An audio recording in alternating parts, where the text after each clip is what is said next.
আপনি লানত প্রাপ্ত আল্লাহর, যতদিন পর্যন্ত বাঁচবেন লানত নিয়ে বাঁচবেন, মরে গেলে বিনা হিসাবে বিনা বিচারে আপনি মানুষ হত্যাকারী যারা এর সাথে যারা জড়িত সবগুলো জাহান্নামে। এদেরকে মুসলমান বলবেন কোন কায়দা? এই পৃথিবীতে যারা মুশরিক, কোরআনে কারিমে আল্লাহ বারবার আমাদের জানিয়েছে যে ইসলাম কায়েম করতে চায় যারা, এদের সবচেয়ে বেশি বিরোধিতা করে মুশরিকরা। কারা? অলাউ কারিহা কয়েক জায়গায় আল্লাহ কোরআনে দিয়েছেন। হে নবী, ইসলাম কায়েম করতে গেলেই বাধা দেবে মুশরিকরা, ওদের মন খারাপ হবে।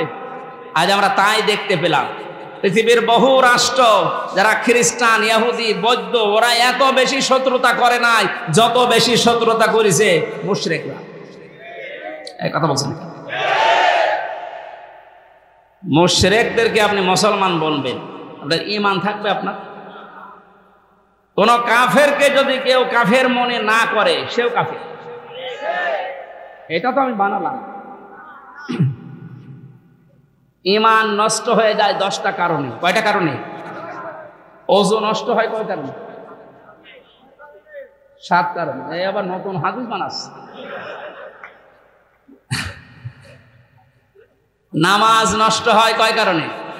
19 কারণে। কয় কারণে নামাজ নষ্ট হওয়া তা আপনি জানেন, ওযু নষ্ট হওয়া জানেন, রোজা নষ্ট হওয়া জানেন। তো ঈমান যে নষ্ট হয়ে যায় 10টা কারণে আপনি জানেন। তার 9 নাম্বার কারণে কেউ যদি কাফেরকে কাফের মনে না করে সেও কাফের। সুতরাং এদেশে এই 17 বছর আল্লাহর আইনের কথা বললে যারা আলেমদের মাইক কেড়ে নিয়েছে, স্টেজে এসে বাধা দিয়েছে, অনুমতি চাইতে গেলে কোরআনের কথা বলতে দেয়নি, স্পষ্ট ভাবে বলছে এগুলো টাটকা নির্ভেজাল কাফের। দলিল সূরা মায়েদা নিসা 6 নাম্বার পারার 1ম নাম্বার পৃষ্ঠার 4 নাম্বার লাইনে আছে ইন্নাল্লাযীনা ইয়াকফুরুনা। এই আয়াতটা পড়ে ব্যাখ্যায় যান। সুতরাং এই কাফেরদেরকে আপনাকে কাফের মনে করা লাগবে। অনেকে এখনো পর্যন্ত তাদেরকে মুসলমান মনে করে বলছে না অতটুকু আর কি হয়। কি হয় মানে আপনি আল্লাহর চাইতে বেশি বলছেন। নামাজ পড়ি না, ঈমান ঠিক আছে, সেটা তো গেল। আল্লাহর কোরআনে বাধা দেয়, ওর সাহস কত! এমনকি আল্লাহর কোরআনের বিপক্ষে সরাসরি কথা বলে বুক ফুলিয়ে টান টান করে বলে। আমার কুষ্টিয়ার এক এসপি ছিল, নাম নিলাম না, এই শয়তান বক্তব্য দিতে গিয়ে বলেছে বাবার গায়ে যদি কেউ হাত দেয় তাহলে পাকিস্তান পাঠিয়েছে। কি মহব্বত বাবার উপরে দেখেছে ও! আমার মনে হয় আল্লাহর নবীকে অত মহব্বত করে। এক কথা বলেন না কেন? ইসলামী শিক্ষা নিয়ে শয়তান যে কথাগুলো বলেছিল কুষ্টিয়ার বুকে দাঁড়িয়ে, আল্লাহ বিদায়ও দিয়েছে জিল্লতির সাথে। এখন তো খুঁজে পাওয়া যাচ্ছে না কোথায় কোন গর্তে লুকিয়ে আছে, আল্লাহ জানে। এই জন্য আপনাদেরকে আমি আহ্বান জানাচ্ছি, কাফেরকে আপনি কাফের মনে করবেন। আর কাফেররা যদি মুসলমান হতে চান, এখনো যেহেতু সূর্য পশ্চিম দিকে ওঠে নাই, ফিরে আসেন, সময় আছে, ফিরে আসেন। ইসলামের পক্ষে কিছু করে মারা যান, অন্তত তাও নাজাত পাবেন। আর যদি এভাবে গা ভাসিয়ে কি হয়েছে, কি অন্যায় করেছি তাতে এই কথা বলে যদি মারা যান, আপনি হেদায়েত তো পাচ্ছেন না। মরণের পর অনন্তকাল আগুনে থাকা লাগবে। এটা আমার কথা না, আল্লাহর কোরআনের কথা। আল্লাহ আপনাকে যেন বুঝতেন, এই দোয়া করছি। আর যদি আপনার কপালে ওই ফিরাউনের মতো আর আবু জেহেলের মতো না, হবে না, আপনাকে আল্লাহ যেন তুলে নেয়। আবু জেহেল ওই দিন বলেছিল আব্দুল্লাহ বিন মাসউদকে যে আমার গলাটা একটু বড় করে কাট, মানুষ যেন দেখে বসেছে নেতার মাথা। বড় শয়তান, মরে যাচ্ছে তাও তেজ কমছে না। এরকম শয়তান এখনো পর্যন্ত দেশে আছে না? গর্তের ভেতরে লুকিয়ে আছে, এরপরও বলছে দাঁড়াও, ঘুরিয়ে দাঁড়াই। ঘুরে দাঁড়াবেন কি নিয়ে? এই জনগণ আপনাকে ছাড়বে? যত টাকা আত্মসাৎ করেছেন সামনে আসে। শিক্ষকদের বেতন হয় না, এরা আন্দোলন করে করে মরে।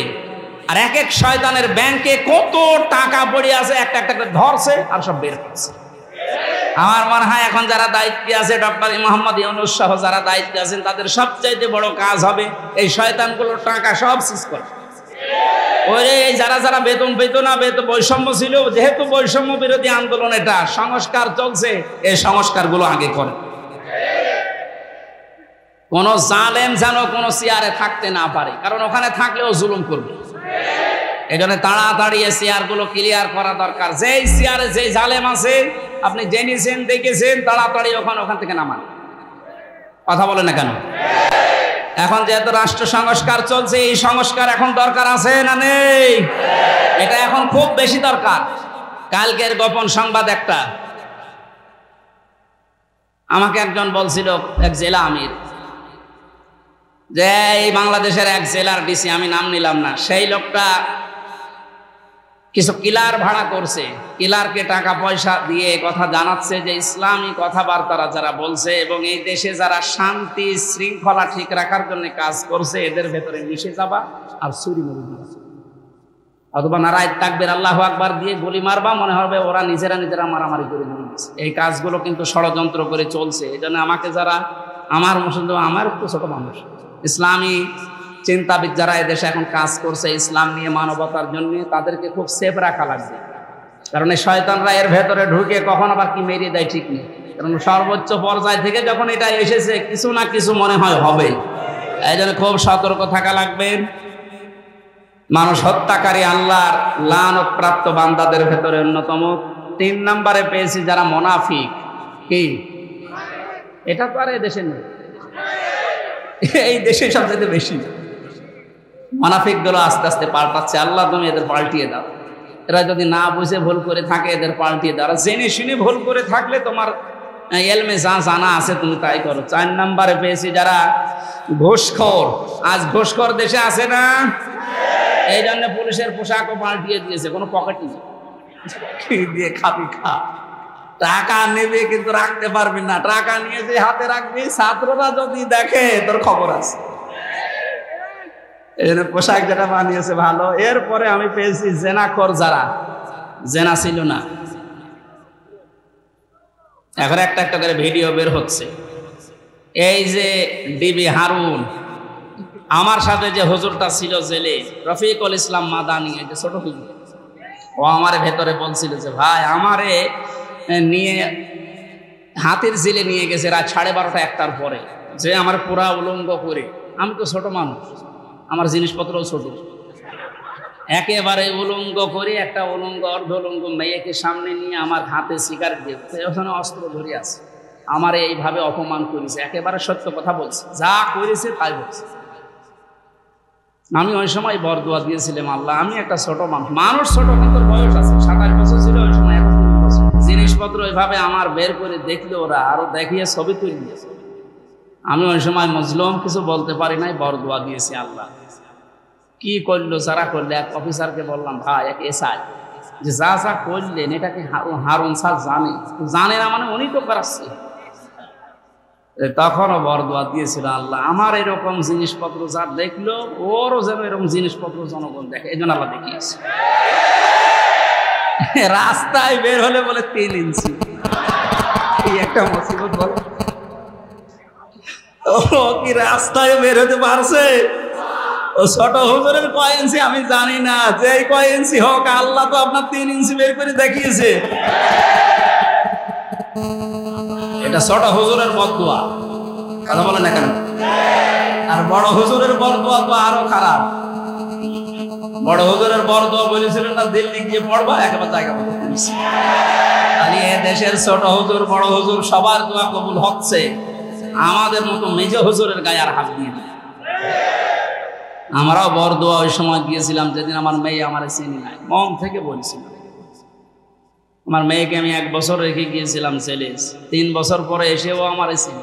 বলে এটা বাবা হয়ে এর চাইতে বড় দুঃখ, নিজের মেয়ে নিজের চেনে না, কাছে আসে না, ভয় পায়। এখন মনে করো অন্যান্য হুজুররা আসে, এরকম বিনা কারণে আপনি এরকম কাজ করে দিলেন আমার পরিবারে, আপনাকে আল্লাহ ছাড়বে না। ছোট হুজুরের দোয়া কবুল করে যেভাবে অপমান করেছে আল্লাহ আপনাকে, বড় হুজুরের দোয়া কবুল করে যেমন দেশ ছাড়া করেছে। এই মেজো হুজুরদের যারা অপমান করেছিলেন, সারা বাংলাদেশের বিভিন্ন জেলায় গেলে আগে মাইক কেড়ে নেয়। কিছু বেয়াদব ছিল না? মাইক শুধু কেড়ে নিয়ে না, ধমক দিত, এখান থেকে হাত ধরে তুলে দিত। এই সমস্ত জালেমরা কোথায় আজ? আসেন আজকে মাইক কেড়ে নিয়ে চলে যান তো দেখি, আপনাকে মাইক কাড়াচ্ছি। এই জালেমদেরকেও আল্লাহ ছাড় দেবে না।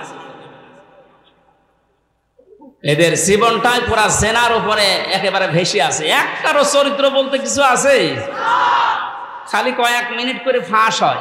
ইলিয়াস বলেছিল না, সাংবাদিক ইলিয়াস, যে একটা একটা করে সব ফাঁস করব। তারপর থেকে অনেকে নরম হয়ে গেছে, কারণ একটারও তো চরিত্র নেই। আমি উপরে বহু জনের সাথে মিশে দেখেছি, একটারও চরিত্র নেই। ওদের অধিকাংশ রাত কাটে হয় মদের বোতল নিয়ে, না মেয়ে লোক নিয়ে, অথচ নিজের ঘরে নিজের স্ত্রী। প্রকাশও করে না, পরিচয়ও করে না।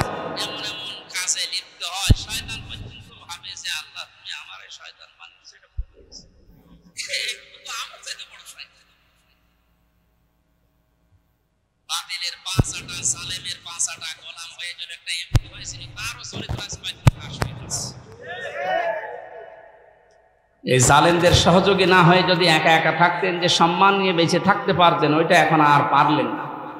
কারণ হাজারো মানুষ কোন কামাল, নাফিসা কামাল, কি কামালের নাম নিয়ে যা যা করেছে সব এখন ভিডিও দেখা যাচ্ছে। জোরে বলেন নাউজুবিল্লাহ। জেনা এই শব্দের কাছে যাওয়া যাবে না। ওয়ালা তাকরাবুজ জিনা ইন্নাহু কানা ফাহিশাতাও ওয়া সা সাবিলা। আল্লাহ আরো ঘৃণা করেন, লানত করেন সত্য যারা গোপন করে। এই মন মানসিকতাকে আমরা অনেকে আজ বেরিয়ে আসতেছি। সত্য আমরা গোপন করতে চাই না, আর জীবন চলে গেলেও সত্য গোপন করব না। সামনে যেহেতু একটা সত্যের সাক্ষ্য দেওয়ার জায়গা আসতেছে, এই কথা বলা না কেন? সত্যের সাক্ষ্য দেওয়ার জায়গা একটা আসতেছে, সত্য জায়গায় আপনি সাক্ষী দেবেন। ভোট মানে সাক্ষী দেওয়া। ভোট মানে কি? আপনারা একটা সাক্ষীর কারণে যদি লোকটা পর্যন্ত যে কোরআনের পক্ষে কথা বলতে পারে, আপনি কিয়ামত পর্যন্ত কবরে বসে বসে সওয়াব পেতে থাকবেন। এটাকে আমি বানালাম। মাইয়াশফা শাফাআতান হাসানাতান ইয়াকুল্লাহু নাসীবুম মিনহা ওয়া মাইয়াশফা শাফাআতান সাইয়্যাতান ইয়াকুল্লাহু কিফলুম মিনহা ওয়া কানা আল্লাহু আলা কুল্লি শাইইন মুকীতা। সূরা নিসার 85 নম্বর আয়াত। লম্বা করে দলিলগুলো বলা যাচ্ছে না। এরপরে যারা অপবিত্র থাকে সব সময়, এদেরকে আল্লাহ লানত দেয়। অপবিত্র মেয়ে লোক যারা আছেন, 3 দিন 5 দিন 7 দিন 10 দিন, এরপরে আপনাকে যে আল্লাহ পবিত্র সময় দিয়েছেন, খুব সেন্সিটিভ থাকবেন এই সময়ে।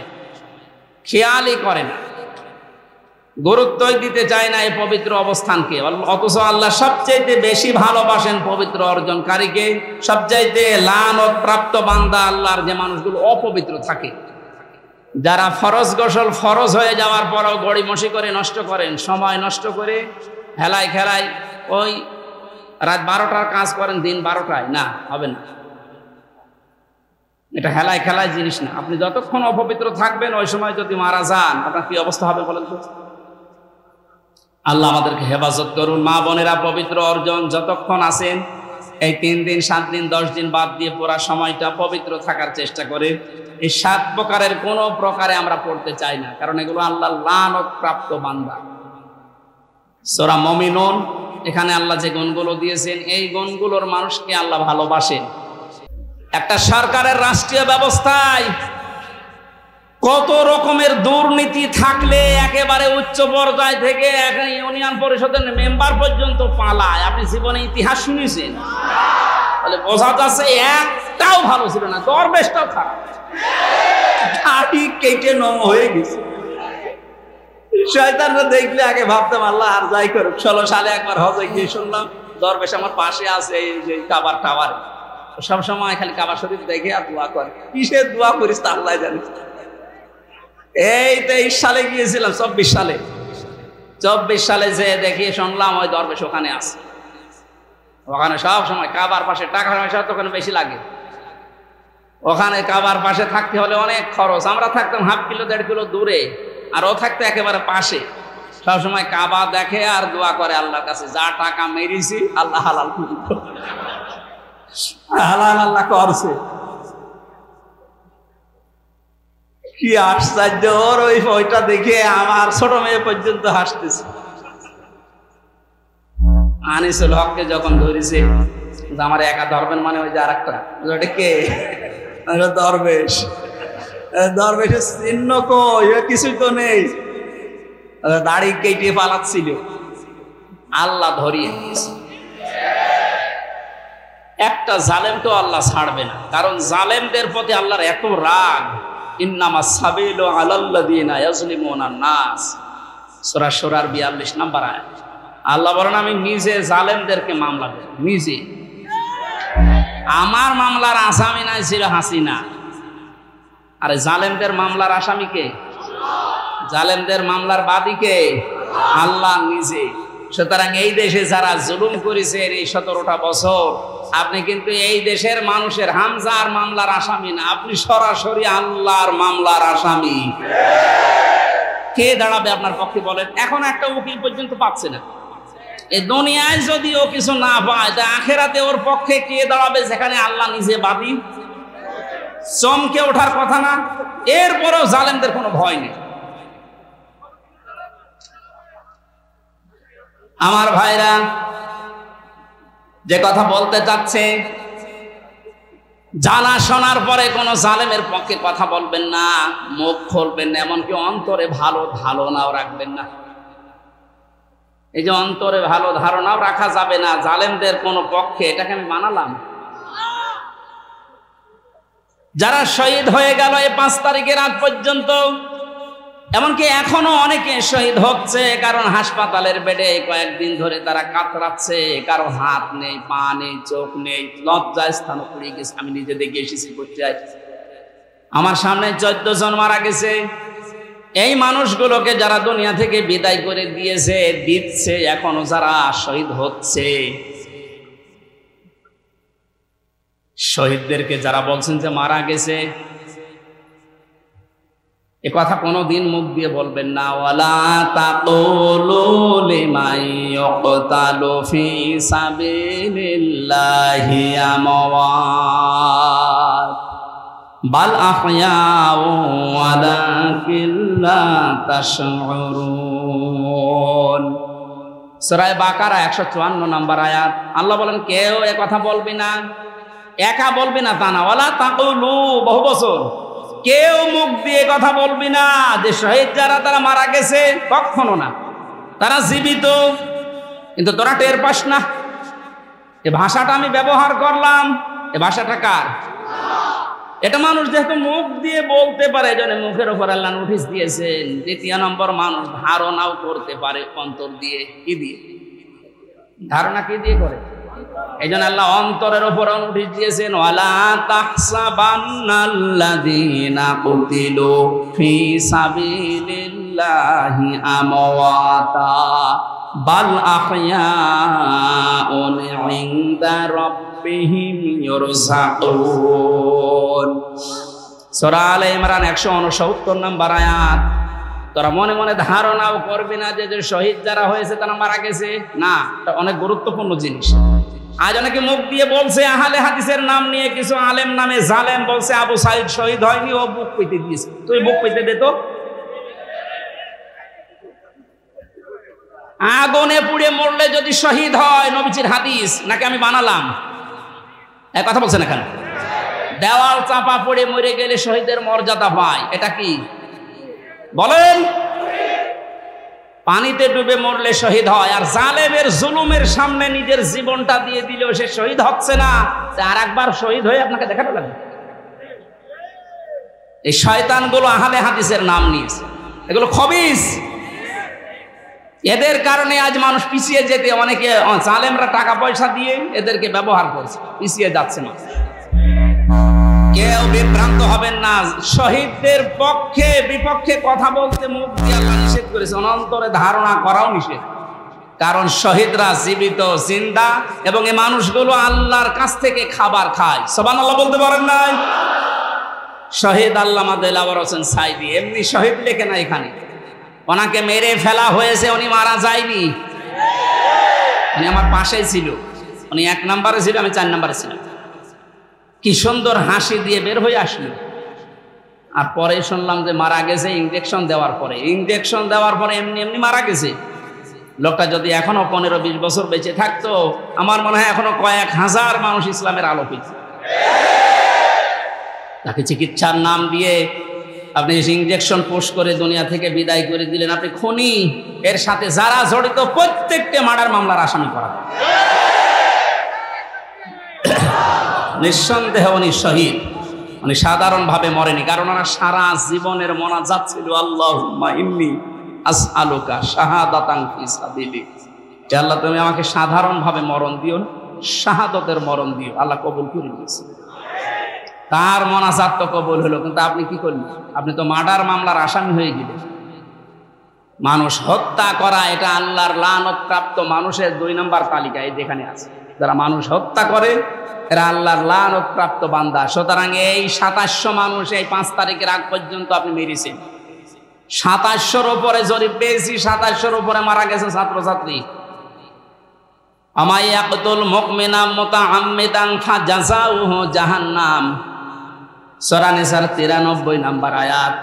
আল্লাহ পাক বলেন, কোন মানুষ যদি কোনো মুমিনকে হত্যা করে ইচ্ছাকৃতভাবে যে মারা হয়েছে তার প্রমাণ স্বরাষ্ট্রমন্ত্রীর ওই ভিডিও। এটা মিথ্যা প্রমাণ করতে পারবেন? ওকে যে দেখাচ্ছে যে স্যার আমরা একটা গুলি করি, একটা মরে যায়, আবার আরেকটা আসে, এটা তার কি প্রমাণ লাগবে? এটা জেনে শুনে ইচ্ছা করে আপনি যে মানুষ হত্যা করলেন, 1 নম্বরে আপনার শাস্তি হচ্ছে ফাজাযাউহু জাহান্নাম, আপনি জাহান্নামে যাবেন। এটা বলে করবো কারণ ওরা জাহান্নামও বিশ্বাস করে। রিমান্ডে আমারে যারা নিয়েছিল আল্লাহর ভুল ধরে, আল্লাহর পর্যন্ত ভুল ধরে, আল্লাহর এই কাজ করা ঠিক হয়নি। একটা পুরুষ মানুষ যদি 4টে বিয়ে করতে পারে, তাহলে আমার বউ 4টে পুরুষ মানুষ নিয়ে থাকতে পারবে না কেন? এটা আল্লাহ ঠিক হয়নি। দেখেছেন কি বলছে? আমি ওই সময় বললাম যে স্যার দেখেন, আপনি যে প্রশ্ন করছেন আমারে, এক পুরুষ 4টে বিয়ে করলে 4টে সন্তান যদি হয়, এক পুরুষের পরিচয় দিতে পারবে যে অমুকের বাবা, বলতে পারবে না? আর এক মহিলা যদি 4 স্বামীর কাছে থাকে, ছেলে যদি একটা হয়, তখন বাপের পরিচয় বলছে না, ডিএনএ টেস্ট করে দরকার হয় পরিচয় দেবে। কত বড় শয়তান! ও আবার এসপি। আবার বলছে আমার বাবা কোরআনের হাফেজ, আমি উল্টাপাল্টা কথা বলি না। এটা কি ভালো কথা? আল্লাহর ভুল ধরছে, কোরআনের আয়াতের ভুল ধরছে। শহীদ আল্লামা দেলাওয়ার হোসেন সাঈদীর কণ্ঠকে নকল করি কি একটা সফটওয়্যার দিয়ে বানিয়ে যুবতী একটা মেয়ের কণ্ঠকে আর এক পাশে লাগিয়ে উল্টাপাল্টা কথা প্রায় 12-13 মিনিট সাজিয়েছে। যে কথাগুলো মানুষ স্বামী স্ত্রী বিছানায় বলে, ওই কথাগুলো সাজিয়েছে, সাজিয়ে আমার কাছে শোনাচ্ছে, দেখেন আপনার হুজুর কত খারাপ। বলছে এটা কখনো ঠিক না, এটা বানানো মানে এটা বিশ্বাস হচ্ছে না। তো এইটা যদি আপনি আমারে বিশ্বাস করেন, তাহলে টাকলা মুরাদ, ও টাকলা মুরাদের যে 6 মিনিট 8 সেকেন্ডে ফাঁস হইলো, ওইটা আপনি বলছেন ওইটা বাদ মানে ওটা আপনার নিজের দলের লোক বলে ওইটা বাদ। আর একটা আলেমের এইভাবে তোহমত দিয়ে তার চরিত্রকে আপনি কালার করছেন, আর এক আলেমের সামনে যত গালি দিয়েছে রিমান্ডে আল্লামা সাঈদীকে, আমার মনে হয় সাঈদী সাহেবের বরদোয়ায় এই শয়তানগুলো এখন ধ্বংস আছে।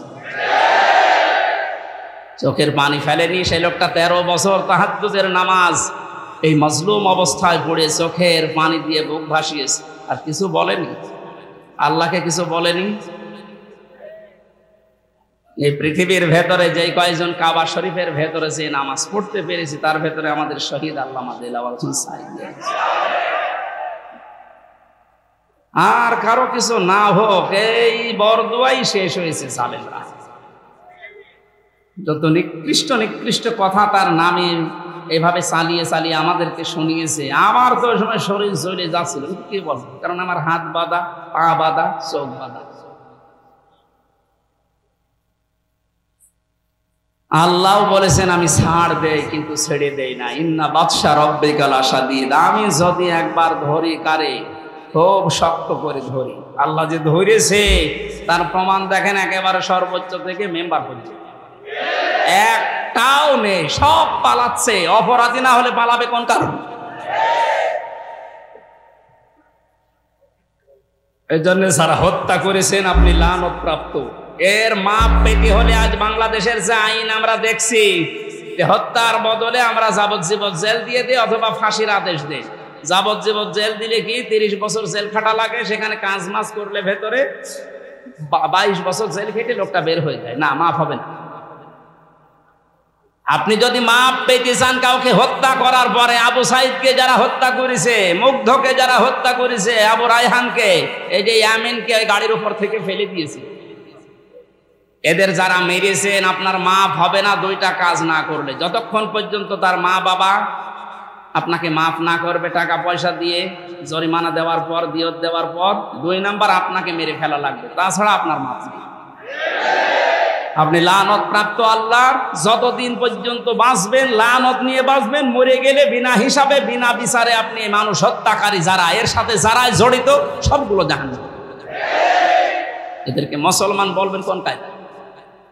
এই পৃথিবীতে যারা মুশরিক, কোরআনে কারীম আল্লাহ বারবার আমাদের জানিয়েছে যে ইসলাম কায়েম করতে চায় যারা, এদের সবচেয়ে বেশি বিরোধিতা করে মুশরিকরা। কারা? অলাউ কারিহান কয়েক জায়গায় আল্লাহ কোরআনে দিয়েছে, হে নবী ইসলাম কায়েম করতে গেলেই বাধা দেবে মুশরিকরা, ওদের মন খারাপ হবে। আজ আমরা তাই দেখতে পেলাম পৃথিবীর বহু রাষ্ট্র যারা খ্রিস্টান, ইহুদি, বৌদ্ধ, ওরা এত বেশি শত্রুতা করে নাই যত বেশি শত্রুতা করেছে মুশরিকরা। এই কথা বলছেন, মুশরিকদেরকে আপনি মুসলমান বলবেন, আপনার ঈমান থাকবে? আপনার কোন কাফেরকে যদি কেউ কাফের মনে না করে, সেও কাফের। এটা তো আমি বানালাম। ঈমান নষ্ট হয়ে যায় 10টা কারণে। কয়টা কারণে? ওযু নষ্ট হয় কয় কারণে? 7 কারণে। এই আবার নতুন হাদিস বানাস। নামাজ নষ্ট হয় কয় কারণে? 19 কারণে। কয় কারণে নামাজ নষ্ট হওয়া তা আপনি জানেন, ওযু নষ্ট হওয়া জানেন, রোজা নষ্ট হওয়া জানেন, তো ঈমান যে নষ্ট হয়ে যায় 10টা কারণে আপনি জানেন। তার 9 নাম্বার কারণে, কেউ যদি কাফেরকে কাফের মনে না করে সেও কাফের। সুতরাং এদেশে এই 17 বছর আল্লাহর আইনের কথা বললে যারা আলেমদের মাইক কেড়ে নিয়েছে, স্টেজে এসে বাধা দিয়েছে, অনুমতি চাইতে গেলে কোরআনের কথা বলতে দেয়নি, স্পষ্ট ভাবে বলছে এগুলো টাটকা নির্ভেজাল কাফের। দলিল সূরা মায়েদা নিসা 6 নাম্বার পারার 1ম নাম্বার পৃষ্ঠা 4 নাম্বার লাইনে আছে, ইন্নাল্লাযীনা ইয়াকফুরুনা। এই আয়াতটা পড়ে ব্যাখ্যায় যান। সুতরাং এই কাফেরদেরকে আপনাকে কাফের মনে করা লাগবে। অনেকে এখনো পর্যন্ত তাদেরকে মুসলমান মনে করে বলছে, না অতটুকু আর কি হয়? কি হয় মানে আপনি আল্লাহর চাইতে বেশি বলছেন। নামাজ পড়ি না, ঈমান ঠিক আছে, সেটা তো গেল। আল্লাহর কোরআনে বাধা দেয়, ওর সাহস কত! এমনকি আল্লাহর কোরআনের বিপক্ষে সরাসরি কথা বলে বুক ফুলিয়ে টান টান করে বলে। আমার কুষ্টিয়ার এক এসপি ছিল, নাম নিলাম না, এই শয়তান বক্তব্য দিতে গিয়ে বলেছে, বাবার গায়ে যদি কেউ হাত দেয় তাহলে পাকিস্তান পাঠিয়েছে।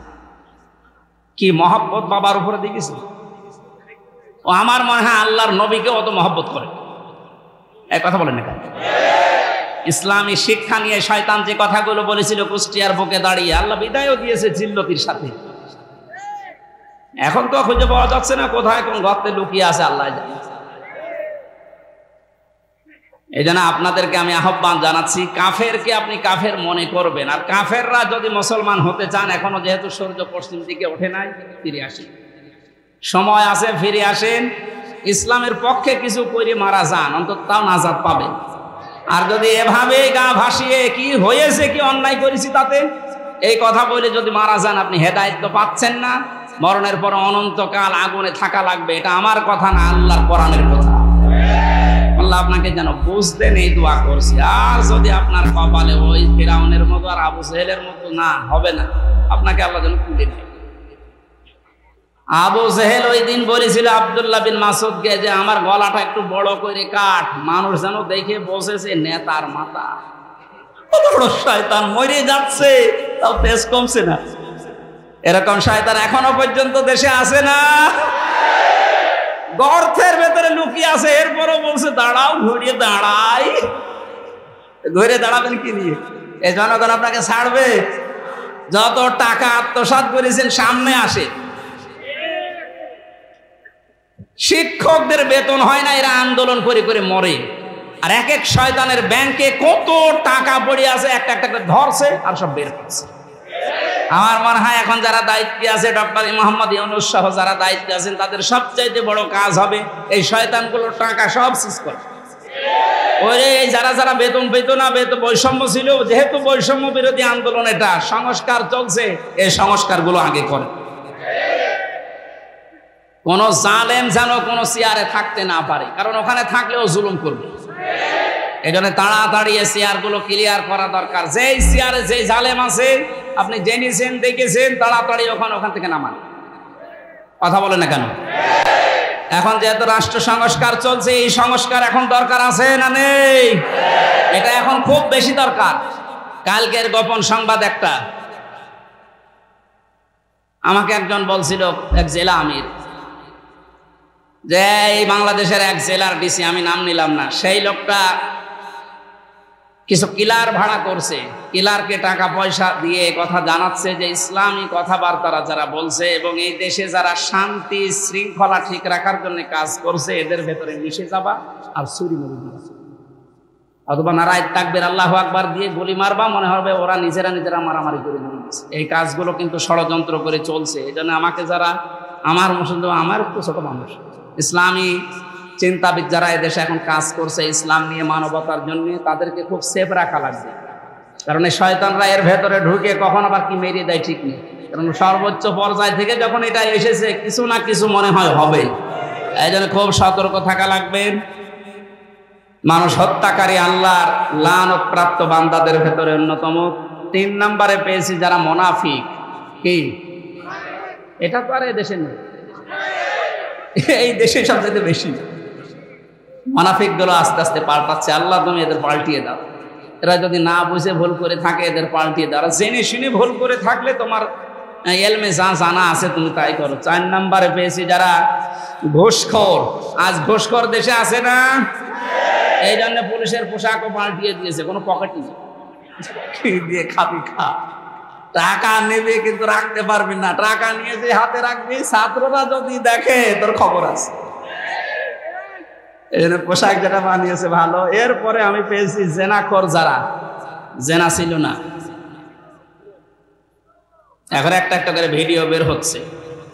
এই যে ডিবি হারুন, আমার সাথে যে হুজুরটা ছিল জেলে, রফিকুল ইসলাম মাদানী, এই যে ছোট হুজুর, ও আমার ভেতরে বলছিল যে ভাই আমারে নিয়ে হাতির ঝিলে নিয়ে গেছে রাত 12:30 1টার পরে, যে আমার পুরা উলঙ্গ করে। আমি তো ছোট মানুষ, আমার জিনিসপত্রও ছোট, একেবারে উলঙ্গ করে একটা উলঙ্গ অর্ধ উলঙ্গ মেয়েকে সামনে নিয়ে আমার হাতে সিগারেট দিয়েছে, ওখানে অস্ত্র ধরে আছে, আমার এইভাবে অপমান করেছে। একেবারে সত্য কথা বলছে, যা করেছে তাই বলছে। আমি ওই সময় বরদোয়া দিয়েছিলাম, আল্লাহ আমি একটা ছোট মানুষ ছোট কিন্তু বয়স আছে, 27 বছর ছিল ওই সময়, 21 বছর। জিনিসপত্র ওইভাবে আমার বের করে দেখলে ওরা আরো দেখিয়ে ছবি তুলে দিয়েছে। আমি ওই সময় মজলুম, কিছু বলতে পারি নাই, বরদোয়া দিয়েছি। আল্লাহ কি করলো যারা করলে, এক অফিসারকে বললাম, ভাই এক এসআই, যে যা যা করলেন এটাকে হারুন স্যার জানে না, মানে উনি তো করাচ্ছে। তখনও বরদোয়া দিয়েছিল, আল্লাহ আমার এরকম জিনিসপত্র যা দেখলো, ওরও যেন এরকম জিনিসপত্র জনগণ দেখে, এই জন্য আল্লাহ দেখিয়েছে। রাস্তায় বের হলে বলে 3 ইঞ্চি, এই একটা মুসিবত বল। ও কি রাস্তায় বের হতে পারছে? ও ছোট হুজুরের কয় ইঞ্চি আমি জানি না, যে কয় ইঞ্চি হোক, আল্লাহ তো আপনার 3 ইঞ্চি বের করে দেখিয়েছে। এটা ছোট হুজুরের বদদোয়া, কথা বলে না কেন? আর বড় হুজুরের বরদোয়া তো আরো খারাপ। বড় হুজুরের বরদোয়া বলেছিলেন না, দিল্লি গিয়ে পড়বা, একেবারে জায়গা মতো করেছে। খালি এ দেশের ছোট হুজুর বড় হুজুর সবার দোয়া কবুল হচ্ছে, আমাদের মতো মেজ হুজুরের গায়ে আর হাত দিয়ে। আমরাও বরদোয়া ওই সময় গিয়েছিলাম, যেদিন আমার মেয়ে আমার চিনি নাই, মন থেকে বলছিলাম। আমার মেয়েকে আমি 1 বছর রেখে গিয়েছিলাম ছেলে, 3 বছর পরে এসেও আমার চিনি বলে। এটা বাবা হয়ে এর চাইতে বড় দুঃখ, নিজের মেয়ে নিজের চেনে না, কাছে আসে না, ভয় পায়। এখন মনে করো অন্যান্য হুজুররা আসে, এরকম বিনা কারণে আপনি এরকম কাজ করে দিলেন আমার পরিবারে, আপনাকে আল্লাহ ছাড়বে না। ছোট হুজুরের দোয়া কবুল করে যেভাবে অপমান করেছে আল্লাহ আপনাকে, বড় হুজুরের দোয়া কবুল করে যেমন দেশ ছাড়া করেছে, এই মেজো হুজুরদের যারা অপমান করেছিলেন সারা বাংলাদেশের বিভিন্ন জেলায় গেলে আগে মাইক কেড়ে নেয়। কিছু বেয়াদব ছিল না? মাইক শুধু কেড়ে নিয়ে না, ধমক দিত, এখান থেকে হাত ধরে তুলে দিত। এই সমস্ত জালেমরা কোথায় আজ? আসেন আজকে মাইক কেড়ে নিয়ে চলে যান তো দেখি। আপনাকে মাইক কাড়াচ্ছি। এই জালেমদেরকেও আল্লাহ ছাড় দেবে না। এদের জীবনটাই পুরা জেনার উপরে একেবারে ভেসে আছে। একটারও চরিত্র বলতে কিছু আছে? খালি কয়েক মিনিট করে ফাঁস হয়। ইলিয়াস বলেছিল না, সাংবাদিক ইলিয়াস, যে একটা একটা করে সব ফাঁস করব। তারপর থেকে অনেকে নরম হয়ে গেছে, কারণ একটারও তো চরিত্র নেই। আমি উপরে বহুজনের সাথে মিশে দেখেছি, একটারও চরিত্র নেই। ওদের অধিকাংশ রাত কাটে হয় মদের বোতল নিয়ে, না মেয়ে লোক নিয়ে, অথচ নিজের ঘরে নিজের স্ত্রী। প্রকাশও করে না, পরিচয়ও করে না।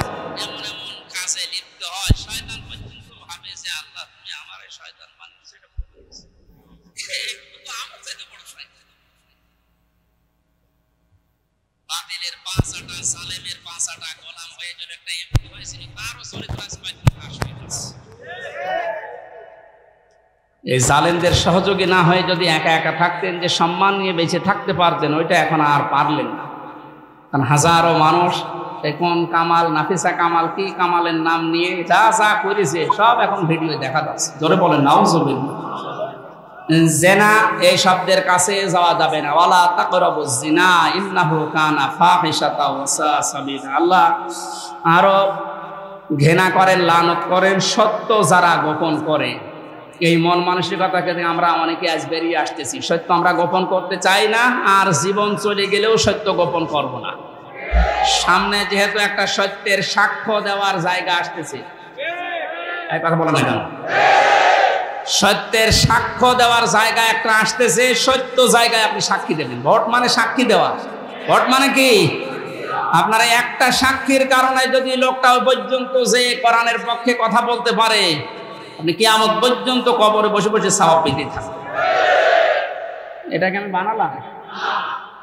মাইয়াশফা শাফাআতান হাসানাতান ইয়াকুল্লাহু নাসীবুম মিনহা ওয়া মাইয়াশফা শাফাআতান সাইয়্যাতান ইয়াকুল্লাহু কিফলুম মিনহা ওয়া কানা আল্লাহু আলা কুল্লি শাইইন মুকীতা। সূরা নিসার 85 নম্বর আয়াত। লম্বা করে দলিলগুলো বলা যাচ্ছে না। এরপরে যারা অপবিত্র থাকে সব সময়, এদেরকে আল্লাহ লানত দেয়। অপবিত্র মেয়ে লোক যারা আছেন, 3 দিন 5 দিন 7 দিন 10 দিন, এরপরে আপনাকে যে আল্লাহ পবিত্র সময় দিয়েছেন, খুব সেন্সিটিভ থাকবেন এই সময়ে। খেয়ালই করে না, গুরুত্বই দিতে চায় না এই পবিত্র অবস্থানকে। অথচ আল্লাহ সবচাইতে বেশি ভালোবাসেন পবিত্র অর্জনকারীকে। সবচাইতে লানত প্রাপ্ত বান্দা আল্লাহর যে মানুষগুলো অপবিত্র থাকে, যারা ফরজ গোসল ফরজ হয়ে যাওয়ার পরও গড়িমসি করে নষ্ট করেন, সময় নষ্ট করে হেলায় খেলায় ওই রাত 12টার কাজ করেন দিন 12টায়, না, হবে না। এটা হেলায় খেলায় জিনিস না। আপনি যতক্ষণ অপবিত্র থাকবেন, ওই সময় যদি মারা যান, আপনার কি অবস্থা হবে বলেন তো? আল্লাহ আমাদেরকে হেফাজত করুন। মা বোনেরা, পবিত্র অর্জন যতক্ষণ আছেন, এই 3 দিন 7 দিন 10 দিন বাদ দিয়ে পুরা সময়টা পবিত্র থাকার চেষ্টা করে। এই 7 প্রকারের কোনো প্রকারে আমরা পড়তে চাই না, কারণ এগুলো আল্লাহ লানত প্রাপ্ত বান্দা। সূরা মুমিনুন, এখানে আল্লাহ যে গুণগুলো দিয়েছেন, এই গুণগুলোর মানুষকে আল্লাহ ভালোবাসেন। আল্লাহ রাব্বুল আলামিন এই রকম গুণ আমাদের অর্জন করার। কালকেও সাতক্ষীরায় মাহফিল আছে, যেহেতু দিনের বেলা একটা ছিল যশোরে। আর আমার শরীরে জেল থেকে বেরিয়ে স্বাভাবিকই হচ্ছে না। কি খাওয়িয়ে দিয়েছে আল্লাহ জানে।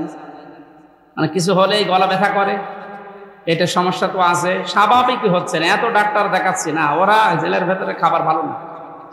আর আমাদের মতো যারা আমরা আলেম ছিলাম, বিশেষ করে মাওলানা মামুনুল হক, শাকাওয়াত হোসেন রাজি, জোনায়েদ আল হাবিব, আমির হামজা, এই মানুষগুলোকে ওরা আলাদা চোখে রাখে। যেহেতু সরাসরি মেরে ফেলতে পারছে না, এই জন্য কিমি খাওয়িয়ে আস্তে আস্তে শরীর নষ্ট করে ফেলছে। এখনো স্বাভাবিক হতে সময় লাগবে। আপনারা দোয়া করেন। আমি ডাক্তার দেখাচ্ছি, আল্লাহ আমাকে স্বাভাবিক অবস্থায় ফিরে যাওয়ার তৌফিক দিন। আমিন, আল্লাহুম্মা আমিন। লা ইলাহা ইল্লা আনতা সুবহানাক ইন্নী কুনতু মিনাজ জালিমিন। রব্বুল আলামিন, চাতক পাখির মতো তোমার এই বান্দা বান্দীরা বসে আছে। আমার তো মনে হচ্ছে সারা রাত যদি কোরআনের কথা বলতাম এরা এইভাবে বসে থাকতো। উপর দিয়ে সিটি ফোটা বৃষ্টি পড়ছে, এরপরও যে মানুষগুলো এই ভেজা জায়গায় চাতক পাখির মতো বসে কোরআন শুনেছে, বাংলাদেশের এই সাতক্ষীরাকে তুমি কোরআনের মার্কাজ বানিয়ে দাও। এত ভালোবাসা এদের পড়া কোরআনের প্রতি, এত জুলুম সহ্য করেছে জেলার মানুষগুলো, তুমি তো দেখিছো। 17 বছর অনেক মানুষ এখানে বসে আছে, নিজের বাড়িতে থাকতে পারে না।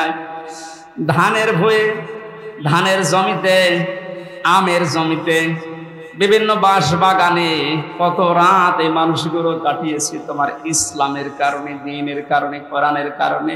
এগুলো বৃথা দিও না আল্লাহ, এইগুলোর জন্য এদেরকে মাফ করে দাও। সওয়াবগুলো আজকের মাহফিলের নবীদের রওজায় পৌঁছিয়ে দাও। যত মানুষ ঘুমিয়ে আছে কবরে, আল্লাহ এদেরকে মাফ করো। এই প্রতিকূল অবস্থায় রবিউল ভাই সহ, হাফিজ ভাই সহ যারাই কোরআনের আয়োজনে আঞ্জাম দিলে, যুবকদেরকে যে মা পেটে নিয়েছে, মায়ের পেট তুমি ধন্য বানিয়ে দাও। আল্লাহ তাআলা ভাঙ্গা ভাঙ্গা কণ্ঠে যে কথাগুলোই বলেছি আমাদের জীবনে তুমি আমলে এনে দাও। মা বোনদেরকে খাদিজার মতো, আয়েশার মতো বানাও। এগুলো আগামীর বাংলাদেশ তুমি একটু কোরআনের হাতে তুলে দাও। এটা তুমি একটু দেখাও যে কোরআন দিয়ে চললে দেশটা কেমন দেখা যায়। এই সাতক্ষীরার মাটির নিচে যত মানুষ ঘুমিয়ে আছে এদেরকে তুমি চিরতরে মাফ করে দাও। মুসাফির অবস্থায় আছি, তোমার নবী জানিয়েছে মুসাফিরের দোয়া তুমি ফেরত দাও না। বড় আশা নিয়ে বলছি আল্লাহ, কোন জালেমকে কিয়ামতের আগে এই দেশে আর তুমি বসিও না। কোন জালেম যেন আর কোনদিন এই ময়দানে ফিরে আসতে না পারে, ওদের পথ চিরতরে বন্ধ করে দাও। ওয়ামাকারু ওয়ামাকারাল্লাহ আল্লাহু খায়রুল মাকিরিন। তুমি নিজেই জানিয়েছো ওরাও ষড়যন্ত্র করে, আমিও কৌশল করি, আমি উত্তম কৌশলী। আল্লাহ তোমার কৌশল তুমি দেখিয়েছো, আর একটু দেখাও। যখন এই মরণ আসবে আমাদের এই জবান দিয়ে যেন জারি হয়ে যায় লা ইলাহা ইল্লাল্লাহ মুহাম্মাদুর রাসূলুল্লাহ। আসসালামু আলাইকুম। খ্যাতনামা ইসলামিক স্কলারদের বক্তব্য শুনতে আমাদের সঙ্গেই থাকুন। নিয়মিত আপডেট পেতে সাবস্ক্রাইব করে বেল বাটনে প্রেস করুন। Rosni 24. Enjoy the Holy Quran.